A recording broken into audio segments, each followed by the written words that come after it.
Good morning, good morning. Welcome to the Morning Brief. We're reaching you live right here at our global headquarters in Lagos, Channels Television. I am Bukola Koka.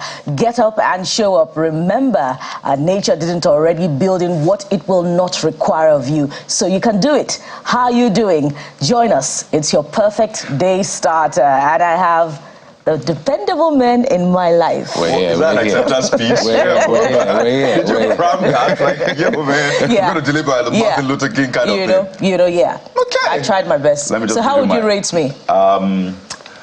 10 over 10. Oh, thank you. You see why I say that they're dependable? What would you rate her? Jeffrey's never kind to me. I'll keep it to myself. I'll give her the score after the show. But it was a good one. I was like, where's she reading from? Like, literally. Okay, just to remind you guys, welcome to the Morning Brief. I'm Jeffrey Uzoma. 23 days has gone. I'm saying this to remind you and also remind Coyote that 23 days, so just relax. We have 8 more days. So, hey, it's going to be a fantastic show. Thank you so much for always being with us on the show. Coyote. Fantastic. Well, my humble starter, good morning. Welcome to the show, right? And then he reserves the best and he begins to unfold it. I mean, Bukola takes the shine, so absolutely. You can have it. No, you can have the shine. Okay, so what do we have, guys, this morning? It's a bumper package as usual, starting with a peep into our brief this morning. There's the match yesterday evening was both tension-soaked and action-packed. Believe me, it was, you had to sit on your edge watching the match yesterday. But, what were the highlights as Nigeria beat the Super Eagles, the Super Eagles of Nigeria, beat the Wild Dogs of Guinea-Bissau? What was the most important part of the match for you? Who were your favorite players? Join the conversation as we have yet again authentic gist from Ivory Coast. Bukola, you're doing well, I promise you. Especially with sports conversations. With sports, she's not comments, people saying, wow, I love Bukola's, contribution. That's your creation, Karen. No, I don't believe it. True story, actually. Okay. Bukola, you're a fan favorite now when it comes to football. But that's not all we're looking at on the show. Thank you for the encouragement. This morning. Well, this is the other thing we have for you on the show. It's been, of course, a mixed bag of reactions trailing the new policy from the Lagos State government, which placed a ban on the use of styrofoam and single-use plastics. You have said a lot about that particular one, and we are following up on it. So we're weighing on the perspective of the candidate of the opposition party in the state.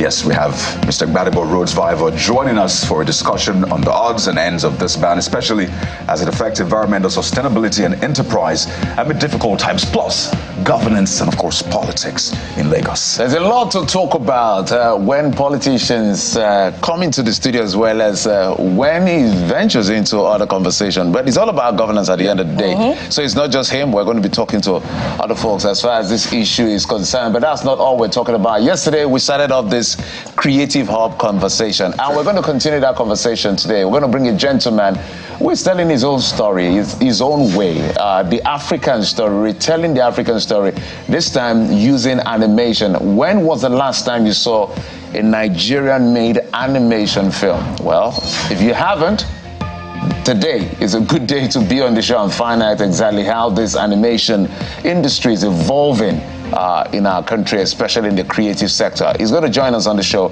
to explore this conversation. So it's going to be a big one today at some point on the Morning Brief.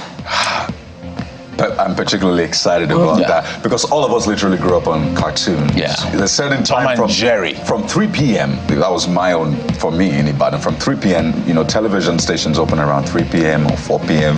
And we didn't have 24-hour television then. So once it's 3 p.m., you're back from school, you rush to do your assignment, and then you're seated in front of the television just to catch that cartoon, usually for 30 minutes, but that was the highlight of the day. So this is a big conversation, absolutely. And Kaide, you just remind me of a project, I once worked on with, the recreation of African folklore in animation form.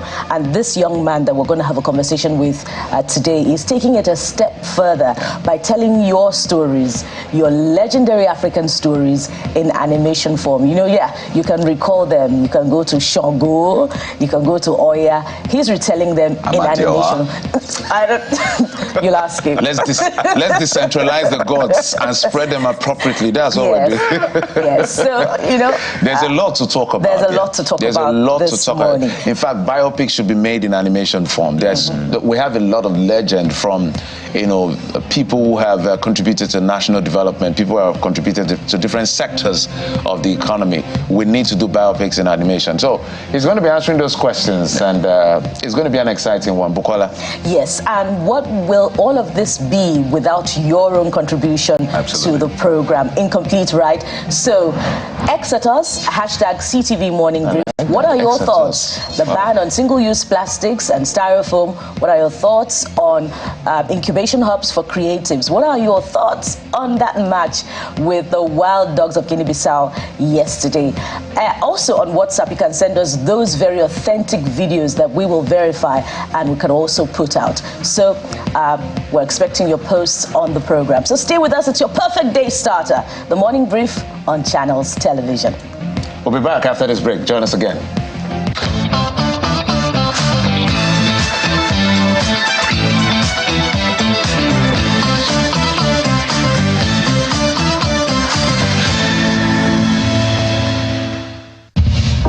We live in an era of massive innovation, true ideas that impact every industry and society, cutting-edge technology that gives you a glimpse of the future, intuitive minds that meet the demand of a revolution of talent. The future of enterprise lies in the digital world. It's full of questions and yet solutions. Join us on Tech Trends as we bring you the finest blend of technology and the latest happenings in the tech space. Tech Trends, the tech edge you need.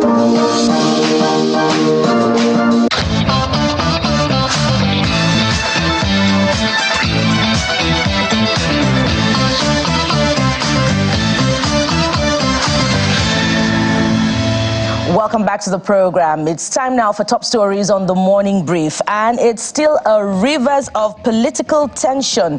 This time it's brewing in the courts as a federal high court presided over by Justice James Omotosho has nullified the 2024 budget passed by Governor Siminalayi Fubara in December 2023.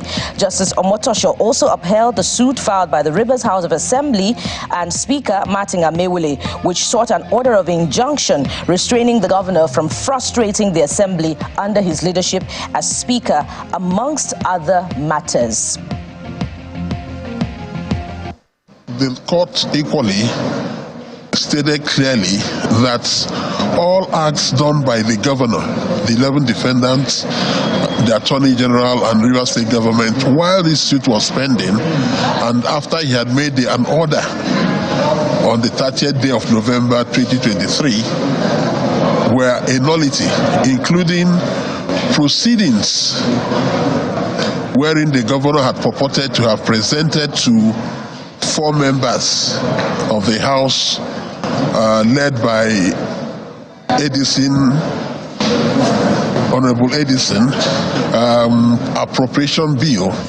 The arguments adduced by the Federal High Court judge are sound in law. They are sound. But I'm almost going to advocate that common sense should be included as one of the sources of law. The good thing about the judgment is that this is the court of first instance. Because it's court of first instance, the Rivers State governor have right of appeal. But coming home, I felt that when a peace process is in place, that all parties should pursue that peace to a logical conclusion. Part of the process, the governor said it. The governor has also the right of medicine here. Part of the sacrifice for peace has been done all his cases and went further to resign as member of the Rivers House of Assembly. That has shown that the governor wants peace. So for us, I don't know what is really happening. I was thinking that they should also withdraw their matter in court. And in the meantime, Justice Joyce Abdul-Malik, also of the Federal High Court in Abuja, has ordered that all parties should maintain status quo in the matter. In her ruling, Justice Abdul-Malik directed the parties not to take further steps pending the determination of an application that is seeking to stop Governor Fubara from representing the 2024 budget of the state before the Legislative House. Justice Abdul-Malik fixed February the 28th to hear the application, which was brought before the court by 6 elders of Rivers State. And staying with the judiciary, this time here in Lagos, where the trial of the principal and some staff members of Chrisland School, Okpebi, resumed on Monday at the Lagos High Court, Ikeja, with the testimony of the father of Whitney Adeniro, a 12-year-old student of the school who died on February the 9th, during the school's inter-house sports activities held at the Agege Stadium. The father, Mr. Adeyemi Adeniro, began his testimony in May 2023 when he was led in evidence by the Director of Public Prosecutions, Babajide Martins. But on Monday, he answered questions under cross-examination from counsel to the school and Senior Advocate of Nigeria, Bolaji Ayorinde. Mr. Adeniro told the trial judge, Justice Oyidamola Ogala, that he was informed by the school nurse that his daughter died at the Agege Stadium before she was taken to the hospital. In answer to the questions from the school's lawyer, the witness also said that he was not aware if a procedure known as CPR was administered on his daughter at the stadium, and neither could he confirm that if oxygen was administered on her at the hospital. Away from the courts now, there may be no reprieve yet for residents of Nigeria's northwest, as 29 persons are said to have been kidnapped after some suspected bandits attacked Tasha Nagule village in Basari local government area of Katsina State. There's more on that. An eyewitness told Channels Television on telephone that the hoodlums, numbering over 60, were dressed in army uniforms and armed with dangerous weapons, including AK-47 rifles. They invaded the village at about 10 p.m. on Sunday and chased out the residents. He added that the bandits opened fire twice and started chasing residents up to their houses and asking them to stop telling them that they're security personnel who came to assist them. Confirming the incident to Channels Television, the Katsina Police Command spokesman Abubakar Sadiq notes that normalcy has already been restored in the affected area. And staying with security matters, this time in Abuja, the FCT minister, Mr. Nyesom Wike, is calling for more security measures to be put in place in order to curb criminals. Mr. Wike is also appealing to residents of the FCT to desist from talking down on efforts of security personnel who are helping to maintain security in the nation's capital. Mr. Wike was speaking during a media chat with journalists. We were able to encourage the area councils to have vigilante groups to be able to give security agencies information. Like I said, it's not everything you have to review. But what we're trying to do now is, which we did not do in December, but which by the grace of God, by this February, we think we are going to achieve that. We're not going to allow vehicles that are not with FCT color, which is being registered by the FCT, to apply commercially. Uber will have to be registered too. It has to. Who are these drivers? We need to certify them. We need to profile them by the security agencies as FCT is concerned, for example. We have a lot of criminals where you talk about these solar lights, for example, and they're being arrested. What's the punishment? What's the sanction? 30,000 naira. That's the offense. You pay 30,000 naira. Obviously, if even if you are arrested and the court tells you to pay 30,000 naira, it is easy to pay 30,000 naira and go back to commit the same offense.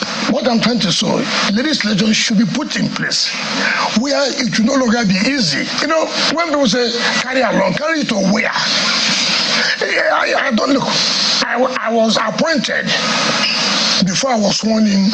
Mr. President has given portfolios before we were sworn in on the 21st. She had written a letter. She wants to see me in the letter. I said, I don't even know about the FCT. I've not gone there. I don't even know where my office is.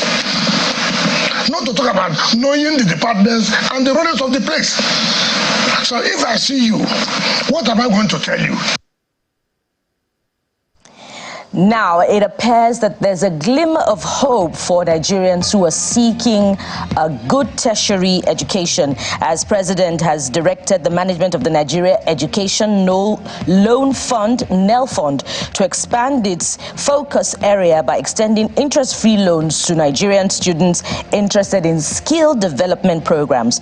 President Bola Tinubu gave this directive at the State House after a briefing from the Executive Secretary of the fund, Mr. Akintunde Sawyer, on the build-up to the launch of the program later in the month.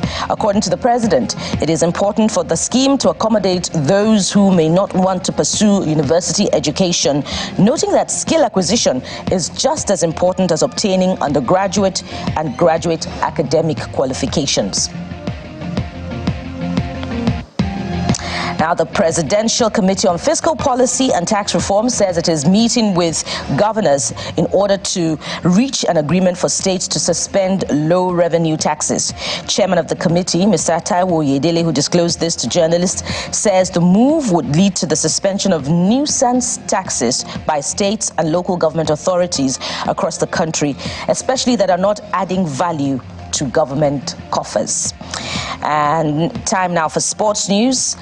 It was a close call for the Super Eagles of Nigeria on Monday, who are now, by the way, through to the round of 16 at the 2023 Africa Cup of Nations in Cote d'Ivoire, in what was the three-time African champions' 100th match in the history of AFCON. A first half, Opa Sangate own goal gave Nigeria a 1-0 win over Guinea-Bissau. Sangate emphatically turned a Moses Simon cross into his own net in the 36th minute after feeling compelled to intervene with Victor Osimhen lurking behind him. The result means the Super Eagles qualify in second place in Group A with 7 points behind Equatorial Guinea. And now, my colleague Kadi joins me for some of your own reactions to the big stories. And Jeffrey, they join me right now. What for you was the most thrilling part of that encounter with the Wild Dogs of Guinea-Bissau? So I have an idea, guys. Yeah. That match was a very tricky one. Yeah. And you know, it's one thing to watch it from your home, from the comfort of your home, even though that's a bit tricky. But it's another thing to be right there in the auditorium on the sidelines watching that match. So let's get like live reactions from someone who's been monitoring that match, who's been covering that match. We spoke with him a couple of days ago, and we have him back on the show. So join us, Sulaiman Adebayo. You all know him as Puja. He's live in Cote d'Ivoire. He's a sports journalist. Has been covering lots of games right there in that AFCON holding in Cote d'Ivoire. Good morning, Puja. It's good to see you with your iconic tint. Now, Puja, talk to me. I see it is dark there. This is unusual. Last time we had you was well lit, but there's shadow behind you. It's really dark. I hear reports about, what, power cuts in Cote d'Ivoire. What's going on? Good morning, guys. It's real. There's power outage in Cote d'Ivoire. Maybe it's a coincidence, I don't know, but of course, they lost yesterday, in a very bad way against Equatorial Guinea. 4-0 it ended, and this is the first time in a long time, or since we've been here, that there will be allowed a power outage for the past 5-6 hours. The last time we had a power outage lasted for like 2 minutes, but this time around, maybe because of the loss, it was crazy yesterday in Cote d'Ivoire. Journalists that went to Bimpe, yesterday had lots of issues with the fans, destroying buses, hostility in the city of Abidjan, and waking up this morning seeing that they've not been light for the past 5 to 6 hours. Maybe the coincidence, but of course, they lost yesterday, and it hasn't been that good since we got to Cote d'Ivoire. So I'm just wondering, but are you guys safe? That's the first question. Are you safe? Are the journalists safe? Are the players safe? Is there sufficient security? Because I understand everybody's passionate about this game, and this loss is a huge one. But talk about the safety situation besides the light. Okay, I would say journalists are safe. Yesterday was actually very crazy as well. Where I watched my own game at the FedEx Stadium yesterday. We had our game before the Egypt game against Cape Verde, and it was aired on phone that Ghana didn't qualify. So the Egyptians were all over the place. The Ghanaians were looking for their players. The journalists, the Ghanaian journalists were looking for their players as well. So it was a very, very tense atmosphere yesterday. We had buses, provided by CAF to convey journalists, and we had securities, that actually, guide journalists to the media center. So for the journalists, they destroyed buses, which, of course, like I said, from a Bimpe, where they could have played their own match, but for us in Stade Olympiaco in Felix Stadium in Abidjan here, we had our own fear of little violence as well. But of course, there were security on ground. There were more securities from CAF as well, because yesterday we had 2 tense games. Ghana, crashing out of AFCON, and of course the host country Cote d'Ivoire losing 4-0 to Equatorial Guinea. Yeah, indeed, Puja, was a shattering defeat for the host nation. But talk to us about the reactions trailing that own goal by Sangate of Guinea-Bissau. Yes, indeed, there was a spirit of sportsmanship from his colleagues on the field. But tell us about what happened beyond the field after the match. Okay, Guinea-Bissau, remember they defeated us in the last time we met at AFCON qualifier here in Lagos there. But yesterday was not really a big one for them. They were just playing for pride. They're playing for their own prestige. For the Super Eagles, they knew fully well that even a draw to get them through to the knockout phase, talking about the last round of 16. So it was very calm after the game. It was all congratulations, all good news, because Nigeria qualified, and of course they know themselves that there's nothing they could do, But on the flip side, for Nigeria, it was our 100th game in AFCON. It was a good win after all, and we are in the competition unbeaten, still unbeaten in the competition. So it was a good fanfare at the mix zone yesterday. Players waited to speak to journalists, and it wasn't that tense on our own part, but on the part of the Ghanaians, it was journalists fighting their coaches, fighting their players, exchanges between coaches, journalists and players. So it was crazy, but for our own, it was just cool, because at the end of the day, we qualified with 1 of 6. We survived. Oh dear. That's never good to see, but it's a very emotional game. Sometimes people allow the emotions get the best of them. But Puja, we have to break down yesterday's match. Exactly. We really need to understand what happened yesterday. I mean, we defeated Cote d'Ivoire, and a lot of people thought if we can defeat host nation, then maybe Guinea-Bissau, we should do better, capitalize on that. But what we saw yesterday was a bit underwhelming. And I mean, we love our Super Eagles, absolutely. In fact, people accuse us of being too nice to them. But what really played out yesterday? You spoke to the players. Did they tell you maybe they had challenges on the pitch? Because we didn't see that kind of fluid play, that creativity that we saw in the last match. We expect them to build on it, but not what we saw. Puja. I think we have to understand that we played against we played another kind of formation yesterday, which of course was 4-2-4, and we saw that there are new personnel that came into the fold. Emero started his 4th game yesterday. Bright Osai started his 1st game yesterday. Aribo started his 1st game yesterday, and we had new personnel in the team, and it was very difficult for these guys to adapt. Yesterday we were talking to Kevin Bassi, at the mix zone. I was saying, I'm a defender. You have to talk to the strikers why they fail to score goals and why they fail to cover chances. I know fully well that in the last game we didn't create so much, but against Guinea-Bissau and Equatorial Guinea, we've created enough chances to get more than 1 goal. So if Kabibasi is coming out to say we need to ask the strikers why they fail to score goals, that's a big indictment on the coach and as well as the attacking lineup of the Super Eagles. But I must confess to you, is another setup yesterday against Guinea-Bissau, new personnel into the fold, And of course, Victor Osimhen have not been that, that level in terms of, what he did last season with Napoli. So all in all, it still boils down to formation-wise and not converting our chances. Puja, you mentioned it, so let's dwell on it for a bit. From the beginning, a lot of people have had problem with our finishing. It's not as clinical as we expect it to be, whether it's minimal chances created or a lot of chances created. Now, we can't afford that in the knockout stage. We don't have the luxury of permutation. Okay, if we win this, we add this, we're going to qualify. It's knockout. That's what it's called. So what do you think that they can do differently? One of the things I also observe is the fact that, is it volley we call it now, when the ball is floating mid-air, to be able to bring it down and deliver the goods, it's quite difficult for most of these players who are supposed to be, front men to finish. So what do we do to fix our finishing to be a bit more clinical? We can't afford to continue to miss chances. It's very strange, coming to this particular AFCON, we have the best attacking lineup in the history of AFCON, I must confess to you. We have likes of Chukwueze, Lookman, Moses, Victor Osimhen, who of course is the CAF Award winner. And we even have Telemorphy. So there's lots of attacking options for the coach. But unfortunately, we've not been converting chances. Chukwueze played, started the game yesterday as well. Couldn't convert. Victor Moses couldn't convert. Osimhen have got 1 goal in 3 matches. Remember, he's the highest goal scorer from AFCON qualifier, so we expected that he's going to, start scoring goals for Super Eagles. We have Lookman, who have been scoring a lot of goals for Atalanta, but right here in AFCON, he has not gotten even maybe like 2-3 shots on target.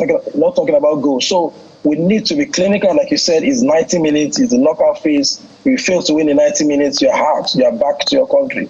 So I think what the players understood what was going on. Remember what I said at the mix zone. Kabibas was talking about how the strikers have not been converting chances. So if they know what is going on within the team, if they know that they have failed to do something, in front of goal, maybe the coach will address it in the training session. We are yet to see them. Maybe today by 4 p.m. we see them during the recovery session. We are playing on Saturday, so that we have enough time to. Yeah. We have enough time to address that conversation about not getting chances. So we have 4 days to train, 4 days to address this cacaworm in the Super Eagles, and hopefully we get our scoring boots in the knockout phases. Speaking of addressing some of the things that happened, we saw the ball, Osimhen net the ball into the net a number of times. Talk to us about some of those VAR decisions. How did they play out for you, Puja? It's a crazy atmosphere, for goals, for Osimhen, it's fighting, it's a big pressure on him, last year was a big season for him. He won a lot of awards, won the Scudetto after 3 years, won the CAF award after 4 years after Wako Kano.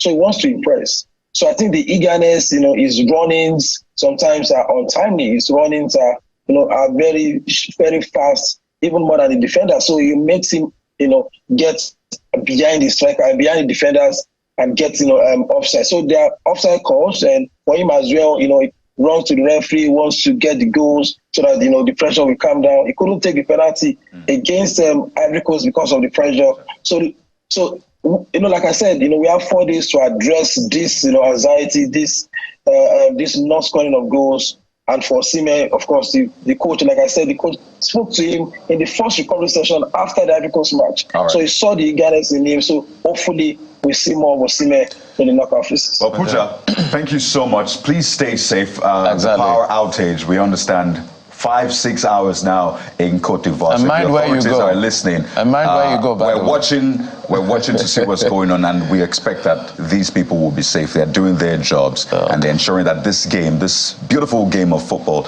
is being put out there. So thank you so much, Suleiman Adebayo, Puja. But let's take a look at what you were saying on X and across other social media platforms quickly. Take a look at Big Love, Big Hot Baby One says, Super Eagles, wake up, oh. Yeah, wake up. It is morning. But thank God we don't qualify. And then you see Up Niger. We still love our Super Eagles, but of course, we expect more. All right, it's coming from Ibuku Luko. He says, one positive going into the knockout stages for the Super Eagles is that they know they are not invincible. There's a lot to be done going forward and no overconfidence. This is a blessing in disguise for us, and the trophy is coming home. Oh, okay. Amen. Okay. We'll take that. We'll take that. We'll take that. Take that. And this one is coming from Olade for you. So this Super Eagles team cannot beat Guinea-Bissau without own goal. Equatorial Guinea beating Cote d'Ivoire shows we can't top the group and not fit enough to win the AFCON 2023 trophy, except Osimhen, Iheanacho and Ahmed Musa perform wonders. Didier Drogba retired with the glory of Ivory Coast. So sad. That's some deep speak from Olade for you. We go philosophical when it comes to football, so you can understand that one. Ibitoye Shitu says we may have qualified for the AFCON round of 16, but these Super Eagles are not super. But yeah, I get it. They have been woeful. Imagine beating Guinea-Bissau via an own goal and then goes on. So what happened? Are we recanting now? There was so much praise for the Super Eagles when we defeated Cote d'Ivoire. It's per game when we see how they perform per game. But let's move on now. Deleke Idris Tamitope says that my biggest fear now, what if either Senegal or Algeria comes our way? Are we capable of holding them or move forward and move further rather? And that our keeper, I guess, wanted to say, I never see anything competent in him. Wow, that's I don't know. But always trying to blame and asking the defense to cover up from short. I thought Nwabali was. It's been fantastic. Well, it's been doing great. About the confidence it brings to the team. Yeah, to be very fair. Sometimes as a goalkeeper, you need to actually put your defenders under pressure. Yes, but to be very fair to him, and to be fair to the Super Eagles, they really put on their A game in the second half of the match. They came with that second half came with a bite that was not seen in the first half. Perhaps if those goals, if those opportunities have been converted into goals, our conversation this morning would be different. I think one of the things that people may be proposing is to lessen the pressure on Osimhen, maybe use him as a decoy, because a lot of the time he's under pressure himself. He's the biggest player on the continent. Everybody expects him to score goals.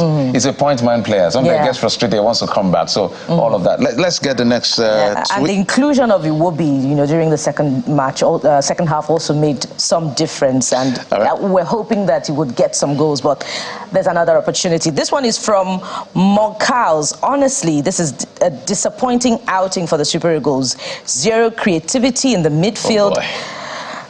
Very uninspiring attack. Nwabali, Olaino, and Calvin Bassey are the only players showing they came to compete in a tournament. It's a really shameful situation. Be kind, please. Be kind. I mean, those are things you have said.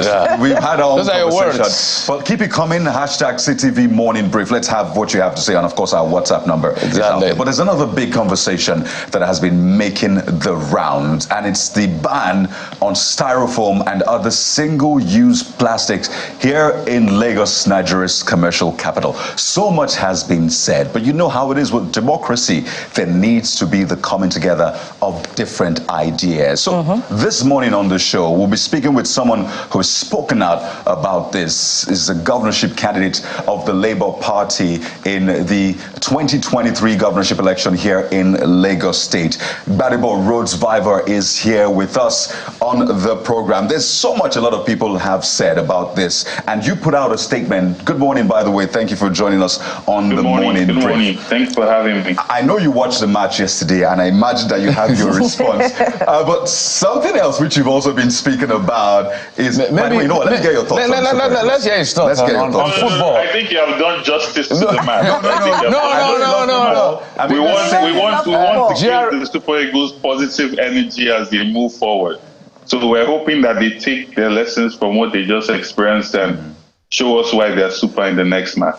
Okay, nice to say. That's very political, sailing and the rest. So let's talk about this single-use plastic ban and ban on styrofoam. You put out a statement, and for a lot of people, it was mixed feelings. We see what this does to our drainage channels, what it does to our environment, how dirty and terrible, these places look. It's not fit for international consumption, if I can say that, for the commercial capital of Nigeria. But you have said this approach is not the right way to go about it. So walk us through your own thought process as some form of alternative policy for this. So for me, yes, we must tackle this environmental problem that we have with single-use plastics.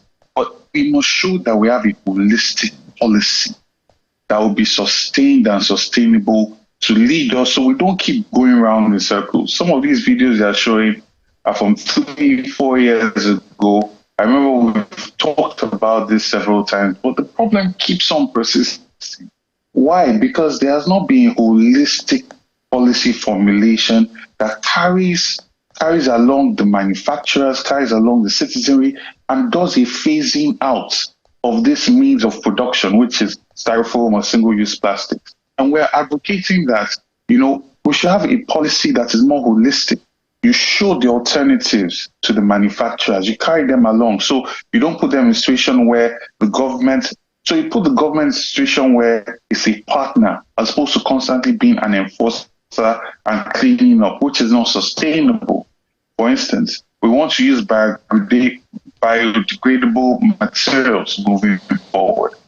How do you liaise with the manufacturers to say, listen, we don't want you to use styrofoam. You have 8 months, right? These are materials that you can use to substitute, and let us work through it, right? Let's work through it together to see, okay, so moving forward, people will no longer be using styrofoam. Not just a knee-jerk reaction of banning. There's this method that government constantly uses that does not show a well-thought-out public policy, right? And there are many ways that governments outside the country have been able to achieve what the government is trying to achieve in a sustainable way, right? So for me, I'm advocating for a phased-out approach, a situation where manufacturers and the government come together to agree on an alternative means of production, an alternative material for production, and a more sustainable means, whether it's waste separation from the homes, whether it's more waste collection centers, pricing the cost of environment into plastic bottles so that there's a fixed cost of a plastic bottle, which then allows for people to be able to recycle and understand that this is waste to wealth, right? And also creating a situation where the producers have a longer responsibility for the life cycle of their product, right? And can earn more money if they recycle this product. So these are more sustainable means that will give a long-term effect to what we want, as opposed to just making these announcements every couple of months, every couple of years, and you still see the same problem perpetuating. All right, Mr. Roseviver, we'll come back to you just in a moment, but let's also take the thoughts of the people who have been speaking on X. Maybe you can react to some of them when you hear them. Tunji Romini says, at last, follow LASG, as Lagos State government right? Finally did the right thing. We don't need those, okay, I can't use those words in there, single-use plastic for anything. I use same water bottle and food flasks per year throughout primary and secondary schools. Where I use another word I can't use on air. Plastic being shared at parties must stop. And this one is from Smoothie XVD. He says, the styrofoam is biodegradable and the plastic could be recycled. All we need is a good disposal system. They don't need to ban. Interesting thought. So how long does it take for the styrofoam to degrade is the question again. And you know what, let's just take As a matter of fact, it takes a long time. According to climate change experts, it takes a long time to degrade, pretty long time. We're talking about decades here. And sometimes they find their ways into the canals, and from the canals they find their way into the rivers and the oceans. And, aquatic life, they mistake it as food and they take it in. So these are the dangers that we find in consumption of aquatic life that also goes to affecting public health. Very important part of that conversation. We'll come to Mr. Gbadebo Roseviver in a bit just to clean up the network connection so we can have full value with that conversation. But there's more on this. Benitez says styrofoam is non-biodegradable and non-recyclable. So that's another angle. To begin with, the good disposal system, then the ban is highly appreciated. With this ban, styrofoam will be reduced, and that's just a step, but a great one, as he said. Okay, this is Delaware. I hope I pronounced that well. Kayode, you help me whenever I mess it up. Okay, the ban is the better option. Delaware. Yeah, that's it. The ban is the better option with our bad social behavior and disposing materials like this that aren't easily decomposed. Or those are your perspectives. So a lot of people are supporting government here on this particular one, but Mr. Gbadebo is saying Yes, we agree that this is posing an environmental issue and a problem to the environment, but it has to be faced out. We're going to get back to him as soon as we establish a better network connection. This one is from Paddy. They say, I don't know if it's a he or a she, how is this going to improve the economic situation of the country?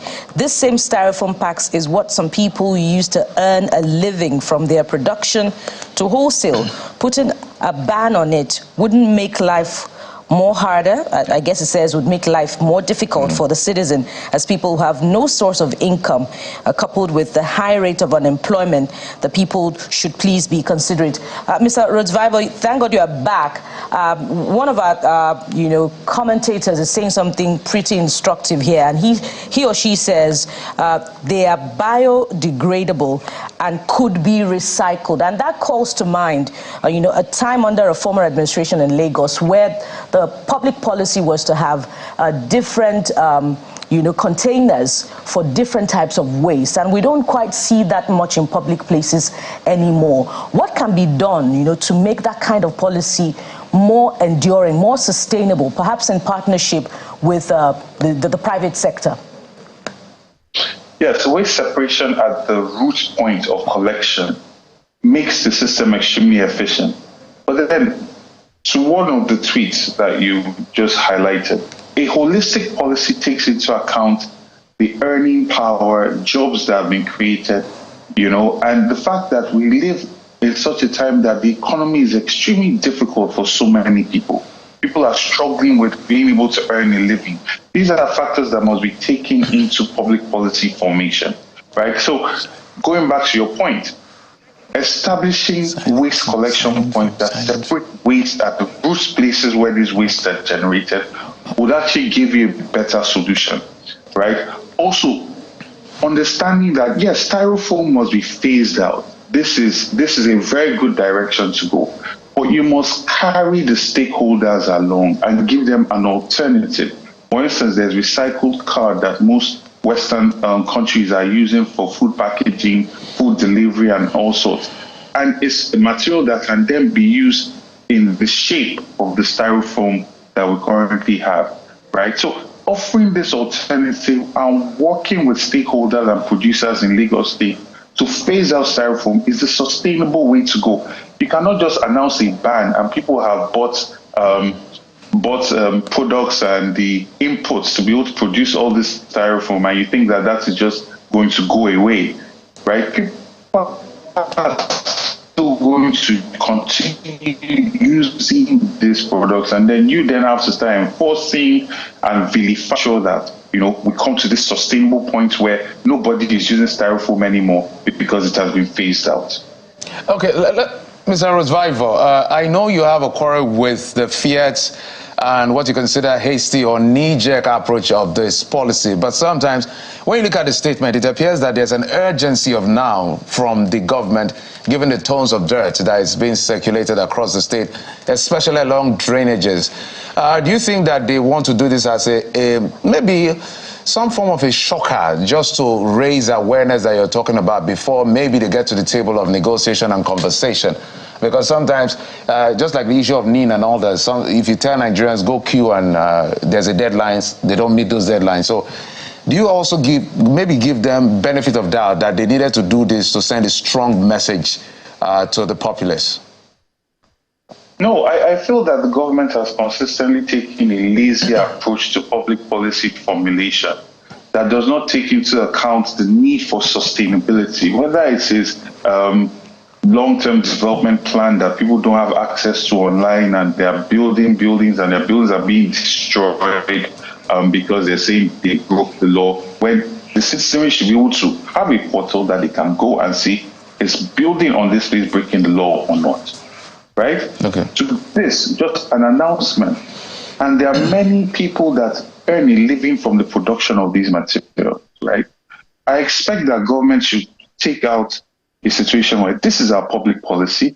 In 3 months, we achieve this. In 8 months, we'll achieve this.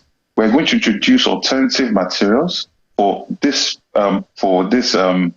production of this new type of food holders. And also, we are going to ensure that plastic bottles, there's a pricing on it that allows for sustainability.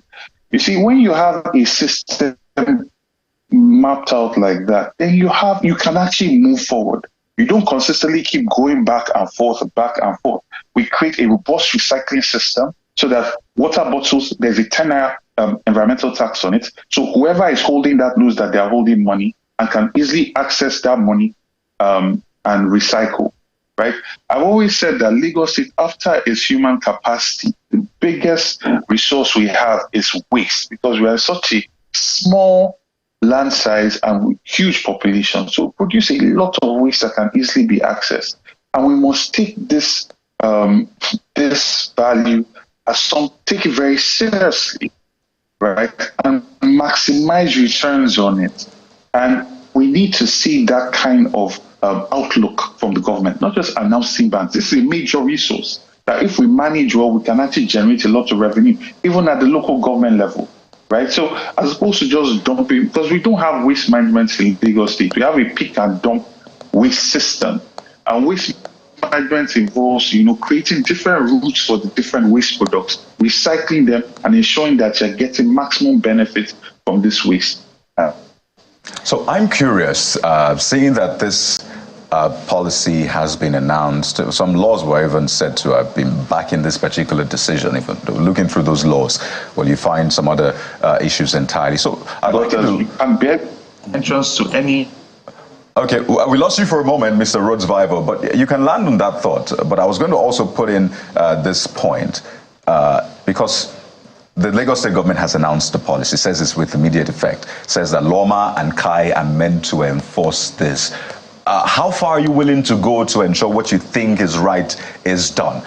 Are you maybe planning to protest, go to courts, or at least on behalf of people?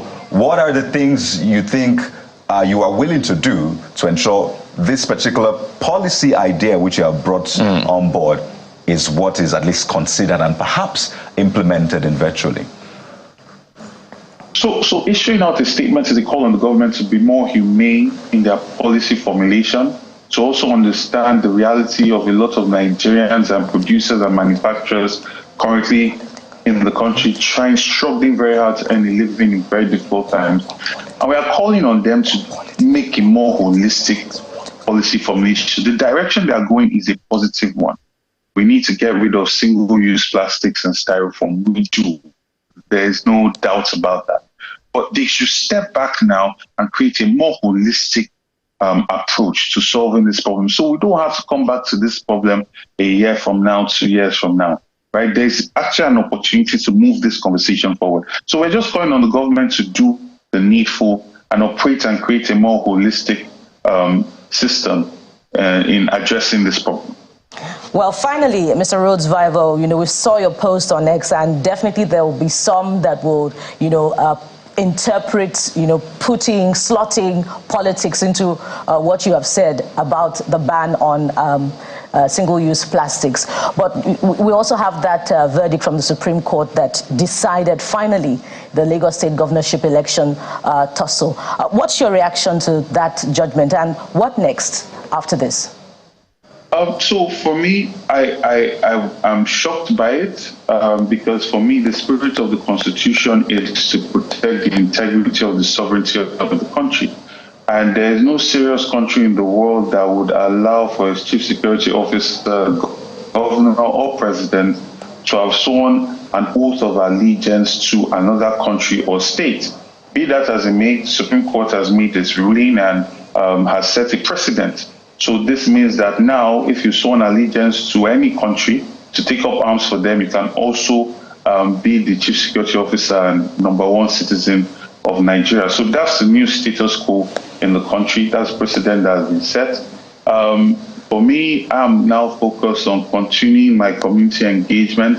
There are many, many problems that we saw along the campaign trail that we'll be looking to solve in our own small little way to make a contribution. I don't think you need to be in office to make a difference. And that's what we're going to continue doing. We have our healthcare insurance process, micro health insurance that we're bringing to the people. And we're going to look at the different communities that I visited that are in dire need of support, and we're going to try and give as much support as we can. Great one, Gbadebo Rhodes-Vivour, Labour Party governorship candidate in Lagos State, joining us via Zoom. Thank you so much for your thoughts and insight. Of course, thank you for having keep me. tabs on you on your next journey or how you follow through after the Supreme Court verdict. Thank you for coming on the program. Thank you for having me.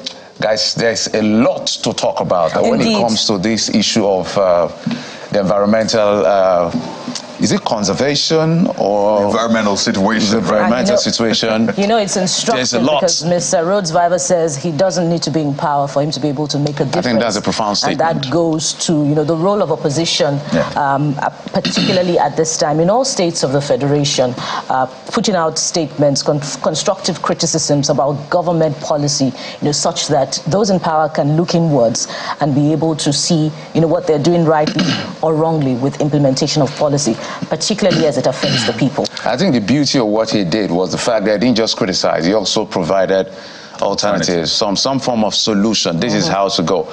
I think that's the kind of opposition we should be having, not just firing from all cylinders and not providing some form of solution. You may not let the cat out of the bag, maybe entirely giving out what you would have done if you were in government, but the country belongs to all of us eventually. If the country burns, we all burn. If it succeeds, we all succeed. Absolutely. That's the end of the day. So at the end of the day, we must thank him for his thoughts and insight.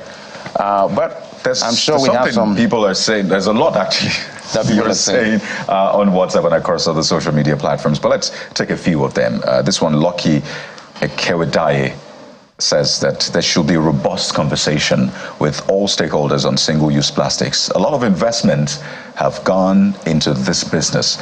Planned phase-out is a better option.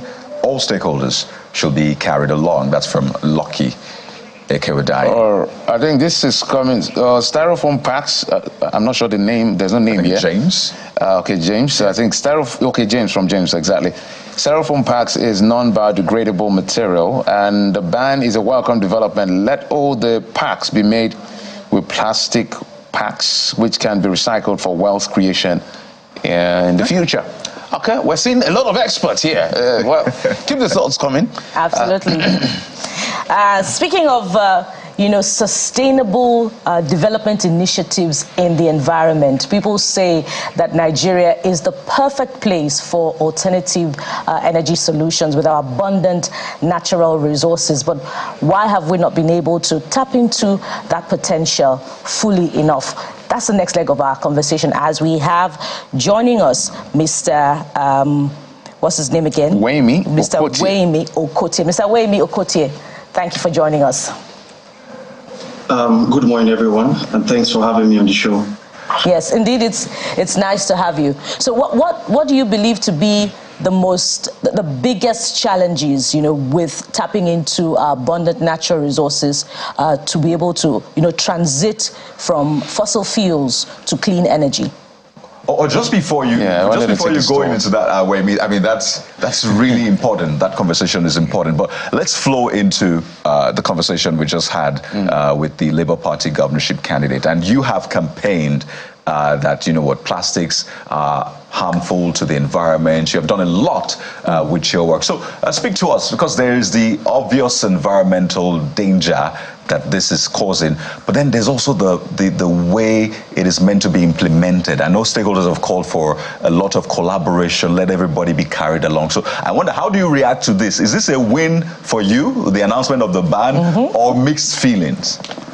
Yeah, it's a very tricky one. And first of all, I just want to say Lagos State generates more plastic waste than countries like Ghana, entire country like Ghana, Kenya, even Senegal, and some European countries alone. You can imagine the population of Lagos, 20 to 21 million people. So there's a lot of demand for resources and things like plastic. So I feel like on that premise, Lagos State is under a lot of pressure to manage its plastic waste. And it's on that ground that they took this step to ban plastic, single-use plastic. So on the one hand, I think it's safe to say that it's sometimes the regulatory tools in the regulatory toolbox is very important to make use of them. On the other hand, I think there's what we call an incremental ban on, for example, single-use plastic, and where people like in the UK, they've adopted several steps. Maybe before banning single-use plastic, they worked with, let's say, formal shops like supermarkets, malls, to start the ban from there, and it was incremental, and that gave people time to adjust to the new reality. So it's quite tricky. I think it's very important because there's a large surge of plastic in our environment. So I understand what the Lagos State government has done. And on the other hand, I understand what our governorship candidate, Mr. Gbadebo, said also, where he talked about stakeholder engagement. However, I know that at the federal level, the Manufacturing Association of Nigeria has been engaged several times on issues around this since, at least I can remember the year 2019 or 2020, when the Federal Ministry of Environment did a plastic policy, a plastic waste policy. So this has been ongoing, and yeah, like I said, it's actually tricky, but it's a good step by the Lagos State government. So, Mr. Kuti, it's true that it's tricky, and that speaks to what will happen to the probably hundreds of millions of naira industry in Lagos, both for the merchants and for the manufacturers. Okay, yeah. So when I saw the news from Lagos State, it was a bit tricky because it said ban on styrofoam and other single-use plastic. So we don't even know the type of, there's no list, to the best of my knowledge, on the exact, there's PET bottles and all that. So when we talk about this, for example, these business persons who are dealing or producing plastic, I don't know of any plastic producer who does only styrofoam. So there could be a ban on styrofoam, and that business is doing other types of plastic. So it's not totally the end for them. And we always speak about things like a just transition. And that's where there will be stakeholder engagement to ensure that we are not causing problem economically. But at this point, I think it's safe to put public health and environmental health over profits, or people and the environment over profits. But the question would be how urgent, because when climate change or climate advocates like yourself and all of that, there's this feeling that there's a level of urgency, which is perhaps the reason why the Lagos State government did what they did. But do you think that that's resonating with the people? Because sometimes I remember that when we're talking about electric cars, people say, oh, we export oil and all of that. It may affect our industry. That's our cash cow. So I want you to juxtapose this level of urgency as against the threats to the environment. Yeah, so plastic waste or single-use plastic is a huge threat to the environment from every angle, in terms of climate change, in terms of toxic emissions into the environment. So, and that's what leadership is all about. So Lagos State government has felt the brunt of managing plastic waste. Imagine Lagos State spending billions to clear plastic from our drainage systems. This would have been used for other things. So the Lagos State government has taken this step out of a lot of frustration or a lot of issues with managing this plastic waste. And it's ridiculous. Someone was saying, I was listening to the show earlier on, and we're saying styrofoams are biodegradable. That's totally false. That's a farce. Styrofoams take up to 500 years to degrade. That's how many generations. And we have to live with more production. These guys producing this plastic are even projecting to increase production. And when we have increased production, we're talking of increased consumption. And then Lagos State government bears the brunt of managing this plastic. So everybody feels it, from the government to individuals. You may realize it, or maybe you don't realize it, but you are feeling it one way or the other. So it's very urgent. So that's particularly for Smooth XVD that said styrofoam is biodegradable. So you heard that styrofoam will live longer than the average human. In fact, has like 5 generations. I wanted you to put that in perspective. To degrade, because we had to put that in perspective. No, 10 times the lifespan of a Nigerian. When you look at our average age. Jeffrey, you didn't have to just zero in on Nigeria. This is the average human. Well, Mr. Kosi has even made it clearer. 500 years. 500 years. Yes. The average age of a Nigerian is about 50-something years. A lot of people are now asking, just before we get to the point that Bukola raised about renewable energy, because that's a big conversation as well.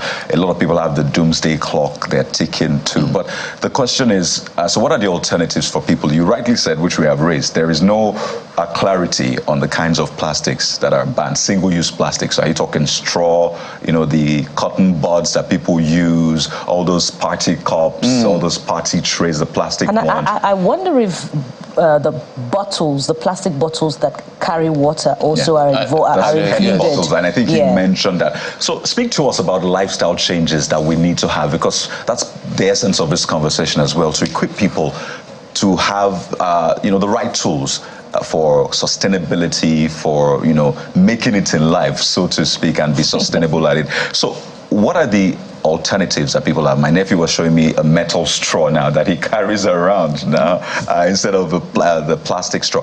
What are the alternatives for people? Yeah, thanks once again. And so alternatives for example, for PET bottles, you could have this. This is from Lagos State, LASEPA. This was given to me last year, about this time last year. LASEPA had banned the use of single use in their office since 2020, as far as I can remember. So, for example, PET bottles, instead of using single-use plastic, you have a reusable bottle.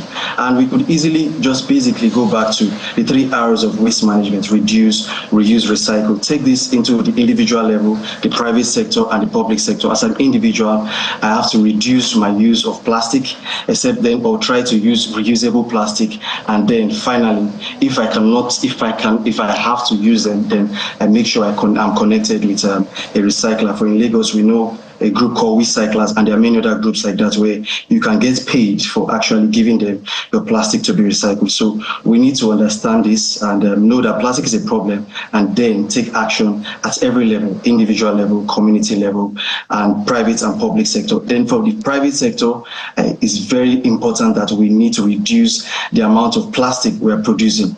Just imagine you walk into a house and you see that there's a tap running, and then the house is flooded with water. Would you bail the water out of the house, or you first of all switch off that tap, or try to reduce the water that is flowing first before you start bailing? So we need to turn off the tap, or at least we need to ensure that we reduce the amount of plastic we're producing in our environments. If not, your analogy is top notch. If we were in court and I was an opposing counsel, I would be thinking, what do I need now to reply? What will I say next? But let's zoom in. Let's bring it home as we wind down. Which is, I'm concerned about Masun. I'm concerned about going to parties. What should they be using now to serve at parties? Because we can talk about what we're talking about, because maybe your own personal use in your house, in your office. But what do you recommend people who go to events? What would the event organizers now use? I'm using Asun, for instance. I like Asun. What do we now use exactly? Because let's drive it home. It's very funny to see how plastic has become a part of our everyday lives. I'm still very young, but at least I remember that 30 years ago, we used less plastic, and the economy was fine. Everything was working fine. You understand? So I feel like the sky will not break when we go back to basics and reduce the amount of plastic we use. I've been working with some of my colleagues in Senegal who even work with restaurants to reduce the amount of plastic they use. So restaurants, event managers can learn this, and this is where these are important stakeholders. So, and these are influencers. If you go to a restaurant you respect and you see how they respect the environment, I think it will be easier for you to take it back home and try to adjust. So let's just cut that mindset that it's almost like we cannot do without plastic. We can actually do without plastic. We just have to work, maybe make it gradual, but it can happen. So we need to find ways to renew our minds and understand that we can do without plastics. And so, Well, it would seem as if we should just keep on expanding the plastic conversation and lifestyle changes. But let's go to clean energy now. Nigeria has abundant natural resources. I believe one of the quick questions that some people will want to ask is, if we have so much abundant solar energy, why is solar power so expensive? So what are the things that we have not taken advantage of, such that we can transit into clean energy without necessarily being dependent on development financing? Thanks for that question.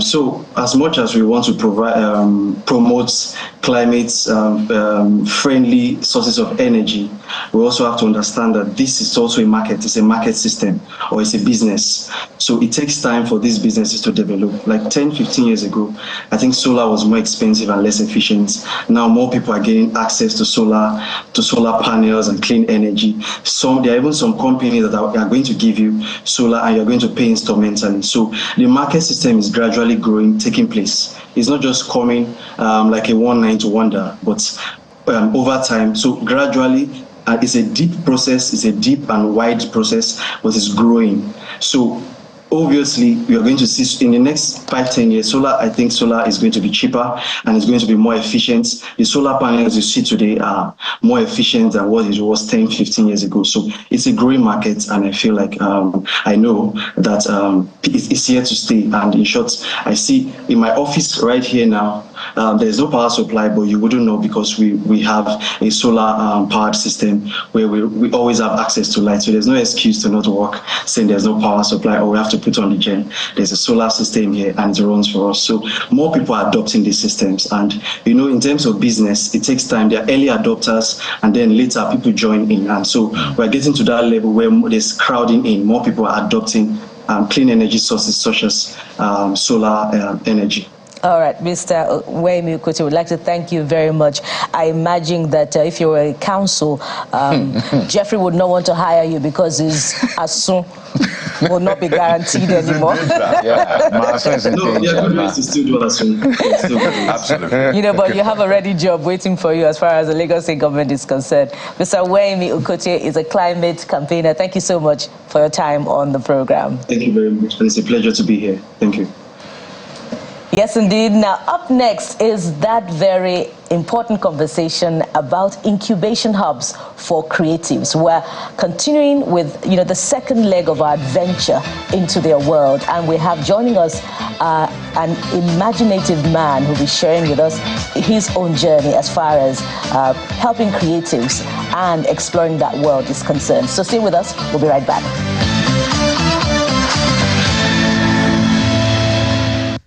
All wars are fought twice. From within and from without. Empires are threatened. Cities besieged. Out of the gloom, an exiled warrior finds a chance to reclaim glory.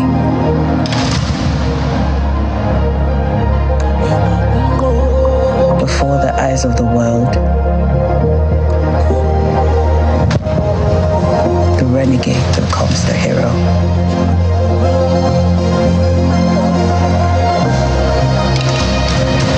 As kings fall, warriors rise. All wars are fought twice.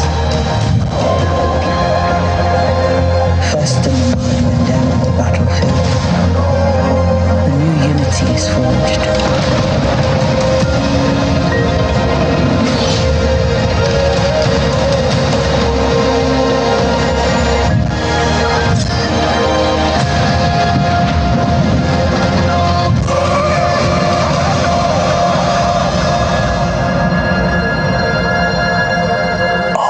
Are fought twice.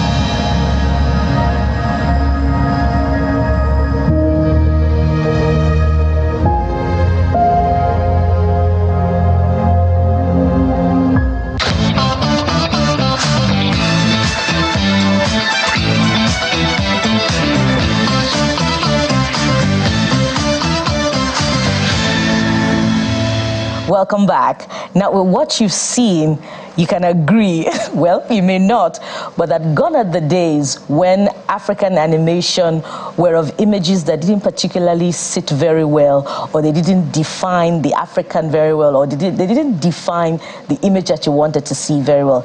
That is sophistication at its best. And we have joining us on the program, the man responsible, Mr. Ferdinand Adimefe, is the CEO, Magic Carpet. Studios. It's very nice to have you on the program. Glad to be here. Yeah. Amazing work that you're doing, with animation. We're all children. I like that. Yeah, so when we started this conversation, one of the first things that came to my mind was Chimamanda Adichie's amazing speech on the danger of a single story. Good. And you talked about Voltron. Those were the things that we grew up on. But the younger generation now have the opportunity to grow up on our own legends as well, which are no less authentic. But talk to us about, the strength of selling our own legends through animation. What's the potential for it to, go far? Yeah, as those ones that we grew up on, went far and even crept into our growing up years. I actually think that potential is very huge. I would like to think that the way we had the Industrial Revolution and the tech revolution, we're going to have a story revolution. The idea of the story revolution is that story isn't just something you consume, it's something you export.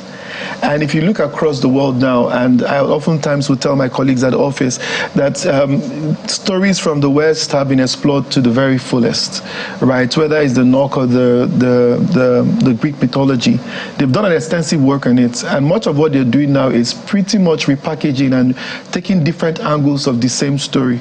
Here in Africa, we have stories, right? I mean, if you look to our folk tales, our fairy tales, our myth and our mythology, even our literature. So one of the projects we're working on is a book adaptation by Super Eloquency, which is a feature film and hopefully will be out this year. And then we are creating one that is a sort of like a collection of the African legends. But the challenge we had was they were not all on the same timelines, right? So you have to work around the technology of finding the way of bringing all of those characters, their unique abilities. And the story that the proverbs, the African proverbs, that until the lions learn to tell their stories, the hunters will do the telling. And when the hunters tell their stories, it's their own way of telling the story. So I really think that the potential, we must see storytelling as an economy, not just as an art. And we have to find a way to structure from the policy side to the funding area to the development in terms of the capacity building, the talents that can funnel into this industry. Currently, we don't have that much of a structure. When it comes to the people that would, the universities, there is not a lot of animators because universities don't have that in curriculum. But when you look at around the funding, animation is essentially an IP, intellectual property, and the Nigerian laws are very weak in recognizing IPs as things you can collateralize. So if you show up with a good story in America, you have a funding. You can make your movie in a year, and you're in the market and you're making your money. In Nigeria, you won't be. It's not going to fly because the institutions don't necessarily think that an IP is bankable, right? So it's still a conversation. I think for us to open the creative economy in any administration, IP laws have to be strengthened to see IP as a real estate. It's a digital real estate, but it's no less a real estate, and it must carry that value because you have merchandise that can come out of it. I mean, a company like Disney, they make a lot of money from merch as much as they do from their film. One movie can change an entire outlook of a generation, and I think for me, I'm very privileged. I have 2 other co-founders and a large team of 60 people working across different projects, and I'm very excited because I love telling stories and I love to build worlds and try to get people to see different sides of what it means. But I'm very passionate about Africa. I feel like the Africa that we know have always been the Africans, the colonized Africa, the Africa we see through the lens of the men who wanted us to constantly depend on aid to survive. But what if we come from the perspective of not seeing Africa as a colonized continent? What if Africa was the colonizer? What about if we colonize the world? And we're doing that with Afrobeat. We're seeing the Afrobeat go around the world. And I would say back in the day, if you were growing up in my day, you had to westernize to be able to globalize, right? You had to sound like Tupac or Biggie. Now, it's literally every foreign artist is looking to an African, a Nigerian artist to collaborate with. So we're seeing that Africa is the new global. And I think it's not just going to happen in music. We're going to see that thread percolate even in movies as well. Lots of points you've made. You've dropped lots of nuggets. There was one you said that a movie can change the outlook of a generation. So I'll be fair with you. I don't know who's more excited about this conversation. Is it ourselves or our director? Because he's a big fan of animation and comics and the rest. And before this, he was asking that the name of your studio, is it got from Aladdin and the 40 Thieves and all of that? Maybe you want to answer that. But everybody watching right now, they've seen The Legends of Bulan, the teaser which we played just before we came up. You said you have lots of projects you're working on, an adaptation of Cyprian Quincy's book. Which one particularly? The Passport of Malam Ilya.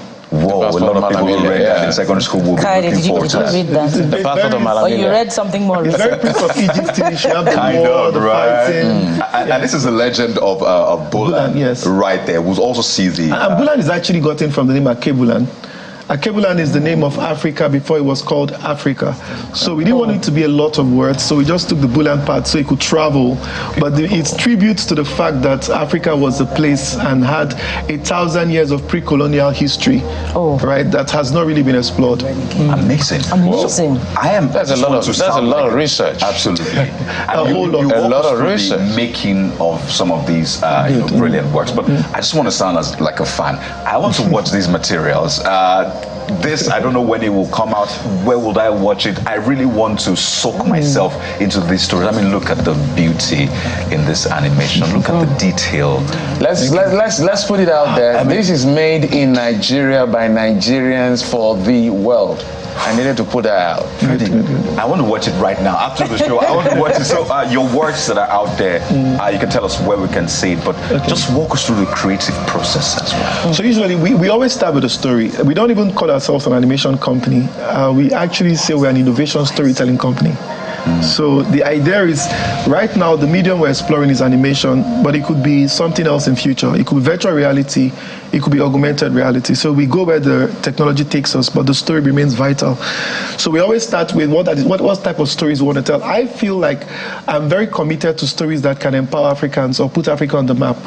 I'm not very interested in stories of broken Africans. I mean, there are realities, I won't even deny that, but people are doing a good job already telling those stories, and the news is doing a lot in exploring that. But I want to create an Africa that can really, really inspire Africans around the world to see other parts of ourselves. I think we have a very strong sense of royalty. So for us as a studio, we have a story session. We do that every Friday, something we call Meraki. And Meraki is really like, we just sit and we just let the story fly. We always feel that sometimes stories exist and they're looking for conduits to come out, right? Where they just sort of present themselves. So there's that perspective we have about stories where we don't force a story presents itself, but we start with the story. And after the story, we start to explore. We do a lot of research. I mean, the Passport of Malam Ilya, we spent about, we went to Kano for quite a while. We had a team in Kano who went to the train scene. Every place mentioned in the book, we went there. So we have a 40-minute documentary that is on YouTube about the journey to the script. That's not even the script, it's the journey to the script. It's expensive, it takes time, but I'd like to watch that already. Yes. I think the link should be there. So this is which one? This is actually a montage, right? This is just the guide. This is the flight of imagination. Now, we were all very inspired. This is magic carpet. Yes. Question. So interestingly, we're actually exploring one of the names that could remotely sound Africa and all those other stuff, but one of my co-founders felt we should tap into what it is. The unique thing about animation is magical. And so we just settled for the word magic. It was the way you felt when you watched something, transporting you to a world that just didn't exist in the time and space. We could keep you here for another 1 hour, but let's get back to what is of concern. You talked about bankability of IPs and all of that and the challenge. And I know that if you look at government sometimes or look at investment, they'll look at, first and foremost, is it solving a problem? Is it generating revenue? Is it creating jobs and all of that? So I'm concerned about how you think, or your proposal as to how to generate critical mass in terms of consumption for this kind of movie, because we grew up on Tom and Jerry and others and all of that. We still go to the cinemas to see some animated movies. What do you think can be done for animated movies to gain that critical mass, so that when you say, I did a 500 million or a 1 billion like Funke Akindele in a real feature, the bank can look at you and say, okay, we can give you this money to go and produce something that can hit us 10 million? So the first thing for me would be to educate our policy makers and those in custodians of funds of the potential of animation. Okay. All over the world, animation grosses way more than live action. If you check the top 10 all-time gross movies of every time, right? Animation is always sitting almost 70% of that bucket. So animation is actually... Are you serious?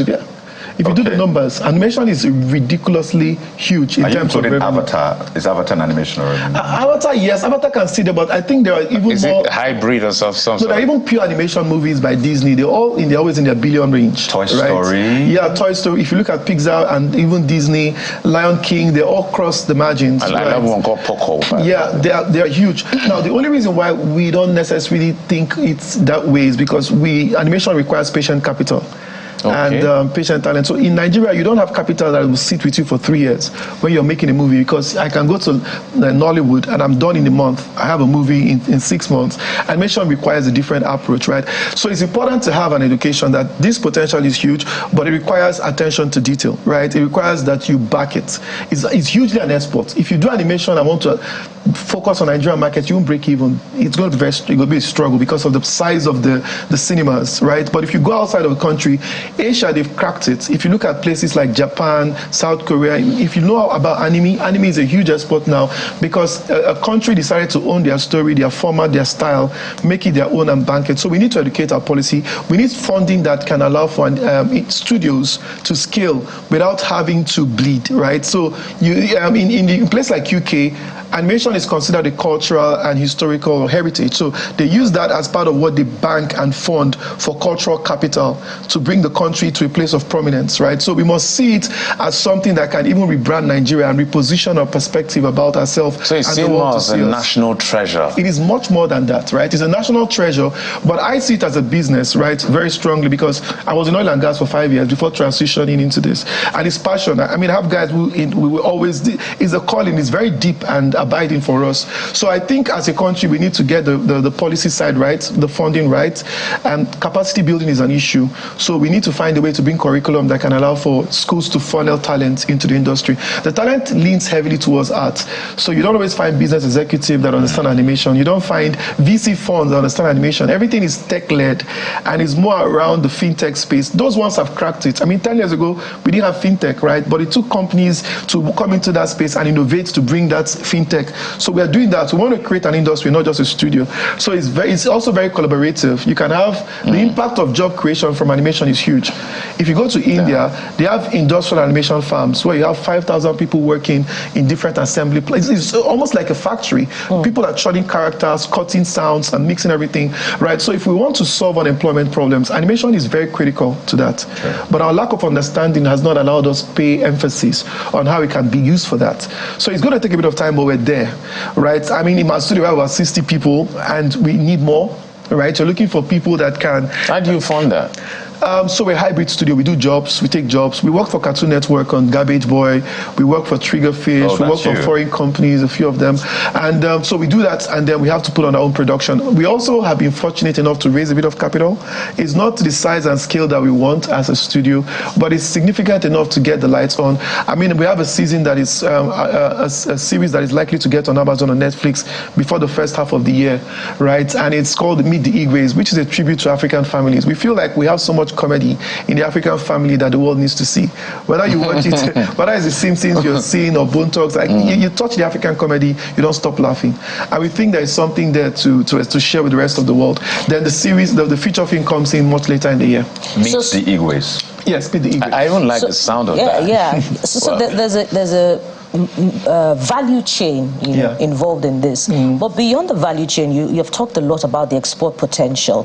But what about the home potential of it as well? When you think about education, you know, I keep referring to how we grew up on Voltron, Fraggle Rock, where we have our own stories. You know, how can we deploy animation to tell stories, to educate, you know, our children at the elementary level, such that it can also be lucrative for your business and other types of businesses? It's actually very exciting. I think that place, I know quite a number of companies who are exploring that. We have projects that is focused on the kids market and for education.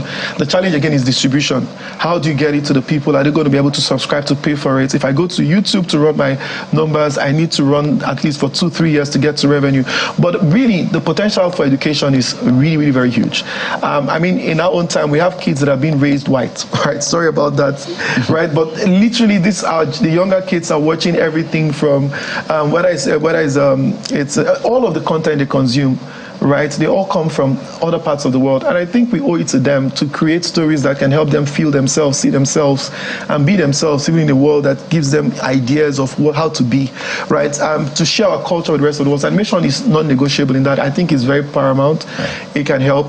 The limitation, again, would be capital. But I know a lot of creators who are trying to explore educational content. Like I said, what we need is a national policy to help unlock the potential in the industry. And then that's going to be the major key point here. So we're looking at the teaser for the passport of Malam. Yes. This is 4 years old though.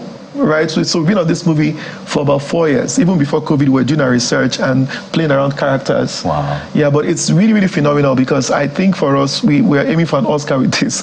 It's really an artistic masterpiece. Yeah. We just aiming for an Oscar? Yes, we just started our WeFunder, a completion fund of about $500,000 to complete it before the end of the year on WeFunder. An interesting aspect of this is there's going to be a bit of music, right? To explore the Northern culture, the fashion. This was Imperial Kano, right? It was really, really an empire.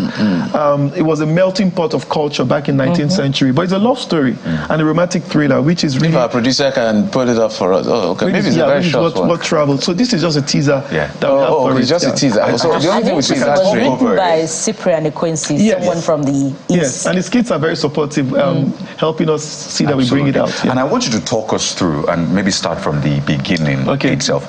By the way, it's good to have you again. You're actually family because you've also been a part of us. I was on Robin Minds for 2 years. Exactly. Oh, really? I was hosting it? Yes. Oh, right. So his family. Right.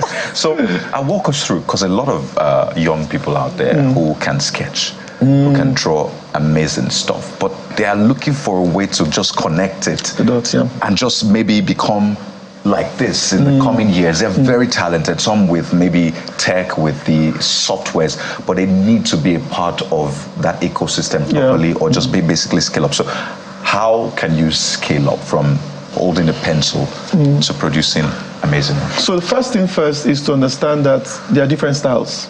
So you have to find a person to identify where is your strength. We have 2D animation, which is more hand-drawn, and we have the variation, which is called the 2D cutout, which is halfway there, halfway here.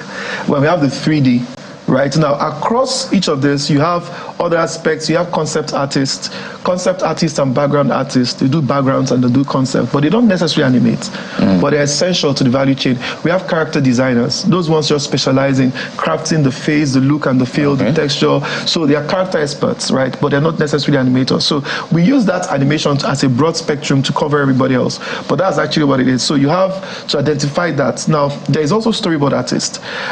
Before you begin your animation, you have to have the storyboard. The storyboard and the animatics, they are sort of like rough sketch of giving you an idea. And the reality of it, if you want to reduce your iterations, you have to get the storyboard right. The storyboard is actually an essential part of the story. So you take the script to the storyboard and the animatics. And after the animatics, you take it to the animation process, right? And the animation, it depends on the software you're using or the style you want to go. If it's Maya, Toon Boom, or Adobe Animate, there are different styles, right, that you want to use for that. Then once you're done with your animation process, there's post-production. And post-production involves sound and Foley, so that's pretty much audio. And there's also composition now where you're having to, do the refinements and all of those things. So it's really, really an entire process, but there are different people operating. Every once in a while you find multidisciplinary people who tend to just sort of function across the value chain. But for the most part, people specialize. And for every project or every film, you might need like 100. Right, people working on it, yes. No, really? And you could have 10 character artists, background artists, concept illustrators, you have the animators, you have the sound people. Like, it's really a job, how do I call it? Okay, there's a lot to call. I'm saying this is what Ego Ibo. So if our producer, maybe we can get the sound of this. Can we just roll it back, producer? If we can get, do we have a sound from it? Okay, we can just enjoy the images. I wish we had a sound from this, because when we're talking about what you're saying, it is better energized and interpreted when you can see the work and all of this. So maybe we'll make do with this subtitle, but I guess it's a very exciting one. Is your bride price import duty, or are you? So this was actually during the dollar scarcity period, and we did this. This was also in partnership with Pulse. So it was just a comical skit. So, we just wanted to put something out there. Because we need all of this social issues. Now, I wanted to come in, Bukola, just in terms of, as we continue to explore and export, we need to look at cultural buffers. Are you thinking of helping with cultural buffers? By that I mean, you know, we see infiltrations of things that are not quite African, and that has become a conversation. It didn't used to be, but now we are beginning to see it around us, and there's a for and against. So is your studio or people within that space also looking at preserving our heritage without necessarily denying anyone of their freedom of expression or affiliation? Well, I think for us, we are Africans, we come from authenticity. And that authenticity is actually, interestingly, not exactly one way. If I come with a Yoruba story, I have to recognize the moral culture and respect that in how we tell that story. And I think for us, that it's really about sharing who we are, and it's less about an agenda to impose or undermine, but just the beauty of what it is, that this is who we are, and that we don't apologize for being who we are. We're not having to compensate that we are lacking in some ways, right? And I think Africa is not inferior. You know, some people will tell you, and it's really sad, because if you want to go to a streaming platform to sell your content, they'll just take off a zero from it if you're black. I mean, what does that mean? Maybe to acquire content maybe from the US, they could get like maybe 20 million. In Africa, you can maybe get it for 2 million. But the quality of the work is really the same. What? The amount of time that goes into it. But it's because the Africans don't have the capacity, they don't have the platform. So at the end of the day, every metrics is not in your favor. And there is just that back end story that, if it's coming from Africa, it has to be cheap. If it's coming from Africa, it has to just somehow be inferior. But Africans are not inferior, we're unique. And I think we have to really, really come to a point where we can make a case that African creativity, it's pure, it's beautiful, and it's not supposed to be sort of reduced because of the location of production. It has to be, like what we're doing here, interestingly, yes, the cost of production is cheaper in Africa, but it's art in itself. The value of art has nothing to do with where it's made, but the very perception and the quality that it comes to life with. You know, just as a quick follow-up to Jeff's question, if perhaps you got the opportunity of funding from, the West, and you didn't have those cultural variations that reflects what they term as inclusivity, would you be under pressure to change your approach from what is authentically African? Now, to say this on camera, I haven't said this anywhere else. When we started the Passport of Madam Ilia, we had an offer. And we had two very solid offers. One of them was even a stream platform, but they wanted to take the story. And they wanted to tell the story, but not from here. There was a way they wanted the story to feel, right? And it was going very contrary to what the story was in the book, right? And it was so, that was a tension we had to pass. For me at the time, we needed money. So walking away from it wasn't something that was easy. And it's still painful, and sometimes you don't know whether you did right. You don't know whether you did right, because the periods don't last around here. After being an idealist for so long, you just realize that, oh my God, I need to survive, right? But at the end of the day, I think that there are some sacrifices that are not worth it, because you lose the entirety of who you are. That's what I was talking about, cultural buffers. And at the end of the day, you're back at one. I mean, people are telling African stories, but from a colonized lens. Right, Lion King was an African story, but was not told by Africans. But it's a beautiful story, right? If it was given to, I think The Color Purple was being done by this, the second retake of The Color Purple is done by this Ghanaian director, and everyone is saying this is unique because there is a way that you're coming from who you are, right? So I really think that our kids are being colonized with content, and if we don't have our own content, we have lost the war. You understand? We might win a battle, but we lose the war. So it's important for us to support how that content is produced, right? Most of the Nigerian kids today are being raised by nannies and media. Parents have to work. The bills are high. Lagos is not cheap, right? So, a parent will come back at home, your son has an entire worldview for which you don't know, right? And parents just assume animation is for kids. Watch, not so fast. Because some animation are adult animation, right?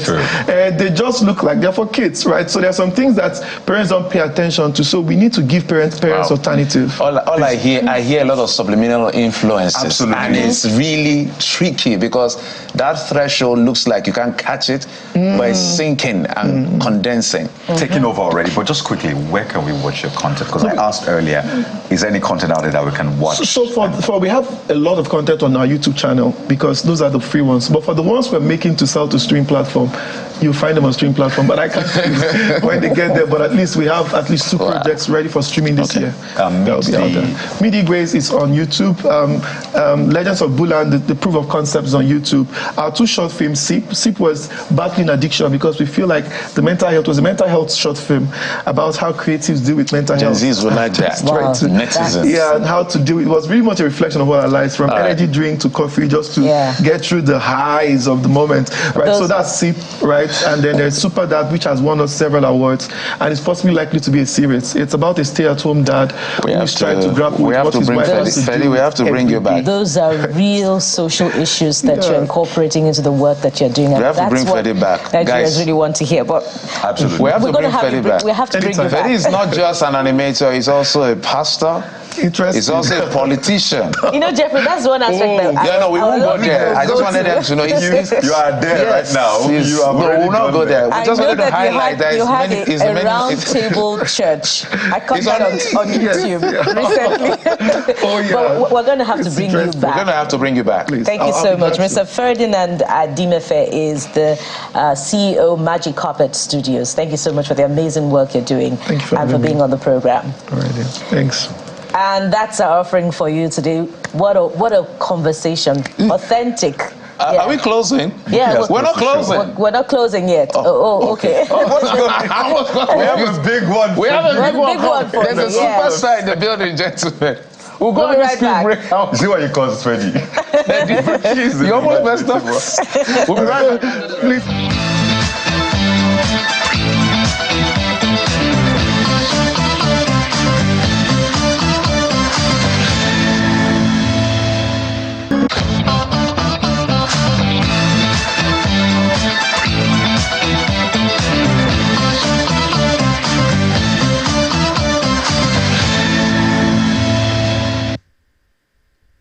Now we're not ending, we're just getting started, literally speaking. We have a star with us in the studio this morning. You've probably seen him on reality TV show twice. You've seen him in movies, in commercials. Now we've captured him. He's right here with us in our studio. Seyi Awolowo is here. He's an actor, reality TV star, entertainer. Let me just add this one. Grandchild of the Chief of Bafemi Awolowo. I had to put that in. I'm sure you get that all the time. The morning brief. Good morning, everybody. Thank you for having me. Thank you so much. Yeah. I mean, what can I say? The pre-introduction, before this introduction, I mean, it's in the air, but I really appreciate it. I know you get this a lot, really. What is it like combining all of that? You were in the reality TV show, been in movies, commercials, and then there's that weight. Chief Obafemi Awolowo's grandchild. So all of that on you. First, how do you juggle all of that? First things first, I'm grateful because I mean it's not everybody that is, would I say, opportunity to be in such a situation. It's a double-edged sword. There are the pros and the cons, but I'm still grateful for it because of what I aspire for in life. Okay, so the journey is what more or less you just explained the journey of my life, coming from my lineage, my family, up until now, this entertainment. Because, I mean, when you see an Awolowo, you'll be like, he's meant to be this book smart, only just books, but not really. I really enjoy the silver screen. You're not book smart? No, I am. Just to be clear. I am. Are you grandchild or great-grandchild? Grandchild. Your grandchild? Yes. Because a lot of people think you're a great-grandchild. Oh, I'm grandchild. Okay. I'm the last born from my dad, so yeah, I tend to look like. Right. So you're the last of yeah, I'm the last grandchild of that generation. Yes, number 20. Yes, 20 or 20. Okay, there's a lot. That makes it complicated. Yeah, the 20th grandchild and the 10th child from my father. Okay. You said something about, the expectations from the Awolowos, that they expect them to be book smart, they expect them to be in politics. Do you feel that pressure, to want to toe that path, particularly politically?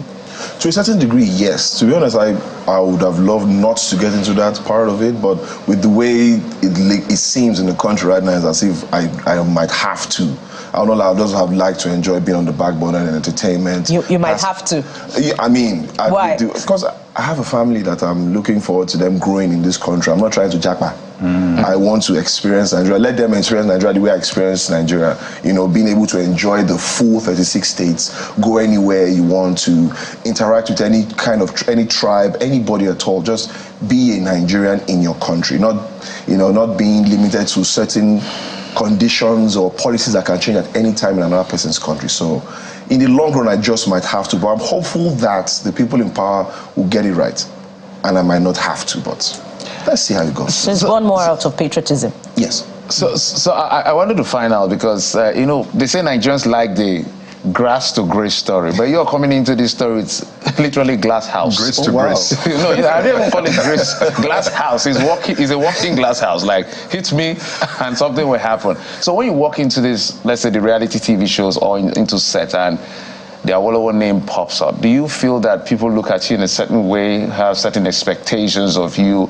Does that affect you in any way psychologically? Because it could for some people. How do you manage all of that? Let's build the conversation from there. Okay, so, well, yes and no. The yes part being, it's a normal thing for me since when I was a kid. Oh, I'm Awolowo. The John of Awolowo. Yes, he's this kind of boy. That's how he's supposed to be. Yeah. Can't wait till that year. They're going to read book like your grandfather. They really sound like that. No, I mean, that was me, younger and older people always saying that to me. So that was one thing. And then coming into entertainment space, people will ask, what are you doing here? Exactly. It worked for you. You don't need it. Well, I need to define my own self, my own name. It is my own journey, because in our own home, we're told that we have really huge shoes to fill. The size of those shoes are really large. The shadow cast is immense. He's on currency. In almost any state or every state, he has a street named after him.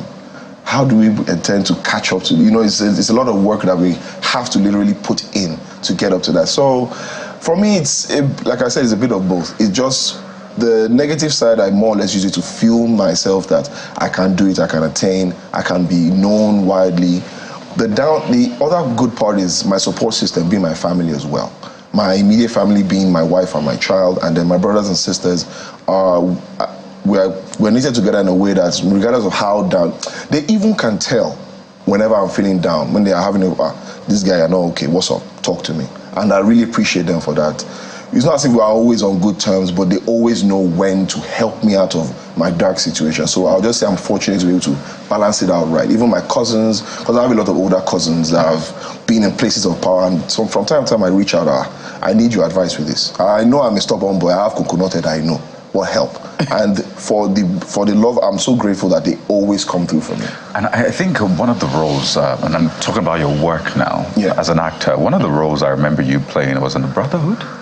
Right, you were your character. I don't want to put out spoilers there. If you've not seen the movie, you should catch it. But it was quite an interesting role, and I see that you are branching out into more challenging roles in the movie scene. A lot of people have a certain way they see you, Ajabota, Omomomi. In case if you don't speak Yoruba, it just means a tush person in that sense. But seeing you play that role in the movie shocked a lot of people, thinking, is this Seyi? What's going on? So, talk to us about the future for you in Nollywood and perhaps Hollywood as well, because clearly there's a lot of story from here that is selling in the world, and I see a lot of partnership going on. So, talk to us about what this year is looking for you, what kind of roles we should expect. We'll still come to what happened in Big Brother. But first, let's talk about your career. Then we'll go to that. Okay, so first things first, I'd like to appreciate Jade Shibero for giving me the opportunity to play that role, because, man, I played that role, and I'm grateful. People are still talking about it even months after.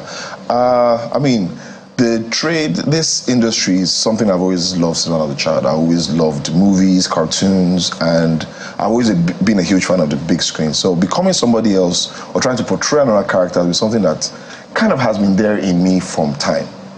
So coming into the movie industry, I started off as a model. I modeled for a number of brands, and then I started branching out because the number of people that I used to model with back then also started acting as well. That's the likes of my senior colleagues, Kune Remy, Ike Ogbona, and a bunch of other people who started. So at first I was like, nah, not yet. But then with time, I was good at it. A lot of my friends were like, this guy, you can easily bring out any character. So why not delve into this? And then I started. And when I first started, it was more or less like, he's going to that lover boy role. Yeah, like you said, my mommy. That's the only roles I got cast. But and I told my management that, I would like to play things that are far from who everybody, like how easily get stereotyped. Can I play a tout or a villain? I don't mind villainous roles. Let me be the bad guy. That you are. Being the lover. Well, I'm not a bad guy, but I can be the bad guy. You admitted that you're okay. I know I'm stubborn. It's on that premise that I can't be the bad guy, but I mean, there you go. Well, actually to play a villain in a movie, I think it would be more fun than because being a good guy, I would say for me is my normal everyday life. If I'm to answer honestly, it's my wanting to help out my own workers. Okay, let me help you cut the pepper. Okay, let's do that. That's just me. But now being a villain in a movie will be something that will take me out of my comfort zone because I need to research the character. I need to understand where the person's from, how the person talks and all this kind of thing, and bring it all together with also my own touch of my own personality. So that's its own challenge that I'm looking forward to, and that's the fun bit of the trade for me. And I'm also looking to work with a lot of producers because these guys are talented in different ways. The way they see the stories, the way the directors express it, these are learning curves for me because hopefully I pray that I grow to become a producer in Nollywood over time. That's after I've gotten my rite of passage through the industry well enough. So, this year is slow. I'll be honest. I started off slow. I've not even got any script just yet. Being hopeful that the year plays out fine. But hopefully I hope that I get enough villainous roles. And maybe one or two maybe lover boy roles, but I don't think the missus will really like that lover boy part. I know, right? Because you have to do all of these scenes, kissing. Yeah. Is she comfortable with that? Whose missus is comfortable? Well, some missuses are, not mine. She's not watching, don't worry. She's not watching. We won't tell her. We won't tell her. Who's not watching? Okay. Who's supposed to be on number 1 5, not the missus? So I was just, because I wanted to ask him a question. Just go ahead. I also have a question as far as the Awolowo legacy is concerned. But allow him breathe. Let him breathe. No. Let's go to Big Brother. In relation yet again to the dynasty, so to speak. What was the feedback that you got? Did you get that? Oh, how can he be in Big Brother? The grandson of Awolowo. And how did you process it? Oh yeah, so the first time, yes, I got that a lot. Like, what are you looking for there? And my experience is, excuse me, I'm on my hustle. I'm grinding. I'm in the entertainment industry. I need to increase my popularity so that my rate card, I can be able to get good pay. I can be able to get more jobs. So that's why I'm there. I'm not a lawyer. I'm not a known politician. I don't have study psychology. No way. All right, so yes. Okay, go on. I won't do this right now. Go ahead. Don't even go there. I know where you wanted to go. I know where Please don't go there. Yes, thank you. I appreciate that. I kind of lost my train of thought. So, people wondering what are you doing? Yeah, what was I doing now? I needed to go there and improve my popularity, improve my stance in the industry. Although yes, one or two, my mom in particular was not a fan of it that first time. Like, why are you going today? Why are you going there? No, I'm like, but mother, I have bigger fish to fry. I can't still be using my small tuke stove to be finding big fish to fry.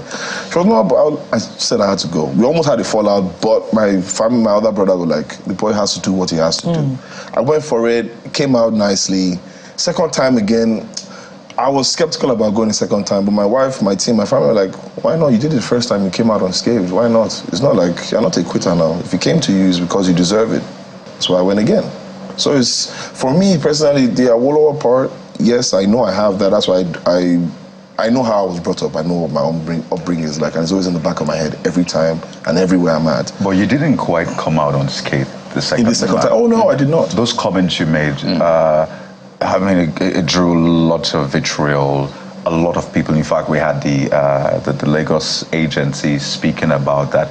You since apologized, but talk to us, what exactly, what were the factors that contributed to you making that statement? Because for a lot of people, they saw that and they went, no, you don't do that. It's not on that stage as who you are, particularly this time where we're fighting this battle. So maybe you could give us the factors that... Maybe for those, just to add, for those who did not watch, maybe you can also say, maybe not necessarily say, so you don't offend more people. Yeah.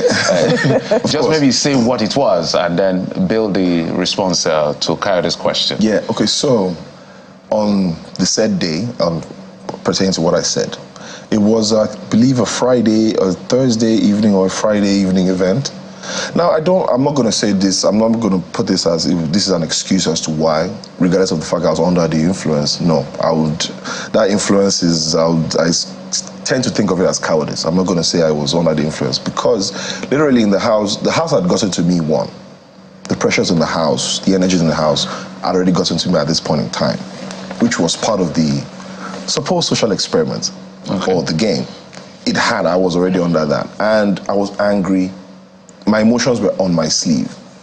Now, that's one part. Another thing was, there was a kind of mindset in the house because we that are in the house have the way we are viewing it different from how everybody else outside is viewing it.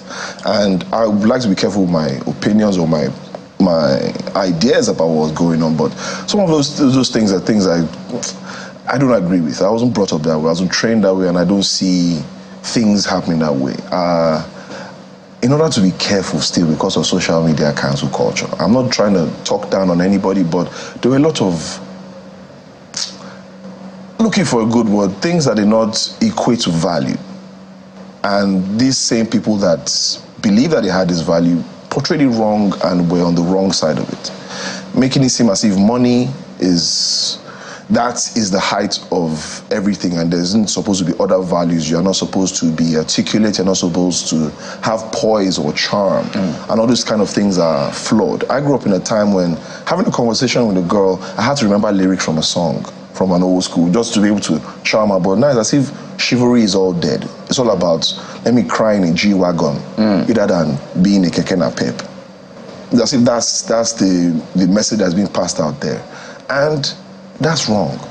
I don't believe that should be how our women are the most powerful beings on the planet. They bring life. Even we men don't bring life. We can build things, but we don't carry life.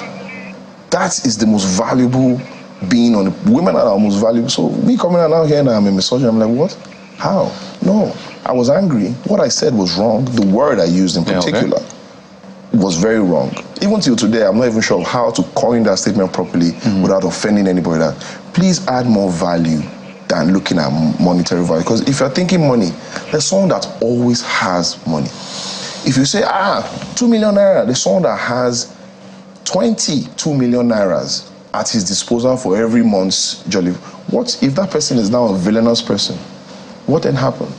Look at the kind of things that are happening abroad with abuse cases or these lists. They just dropped a certain list of celebrities that have been doing that they were going to a particular island. Is it the Epstein? Yes, the Epstein list. I'm trying to be careful so I don't say the wrong thing. The Epstein list. This I would say as a result of the devaluation of women or children in the long run, because people just got used to let's just leave it. It will pass. Don't worry, this thing. But no, we need to address it. The value we need to value ourselves more. A brilliant, beautiful woman that comes outside, her outfit is less than 1 yard. Of course, a man is going to come to you and speak less or speak down. It's not a matter of, he's brilliant enough to know not to, but dress how you want to be addressed. It's part of the things I was taught as a child. Act in a manner that you would like to be treated so that they treat you that way. Carry yourself with a type of poise so that when people come up to you, they know that this is the kind of person you are. But not the one that you act lowly and demand a high respect from someone that is even trying to be careful, like, where do I have a balance with you? So in that moment, I was really angry at a lot of things all in one. It was just an explosion of emotions. I really am sorry for that, for the word I used. It was a particular word and I really do regret that word, but that was not my intention. I was just trying to say that people need to put more value on themselves, see them as they are the prizes, not the monetary or the material. They themselves are the prizes. Great point. Well, not just a great point, it's a cause for a thing for a lot of women who tie their validation, and it's good, for the way that their men see them. So when this is coming from a man, women, you need to reconsider some of your choices. Coming from Seyi Awolowo, yeah, let's be clear. especially coming from Nollywood actor.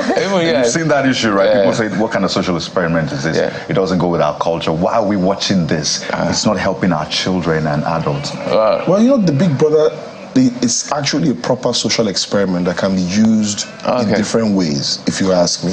It just depends on the producers and the message they want to pass. So they should keep working depending on it. Well, I'm not going to say they should. It brought me to stardom. It opened a lot of doors for me. So I'm not going to say I want to shut it down for other people that would like to come to light. But should they reduce that content that people consider not so proper? Yes.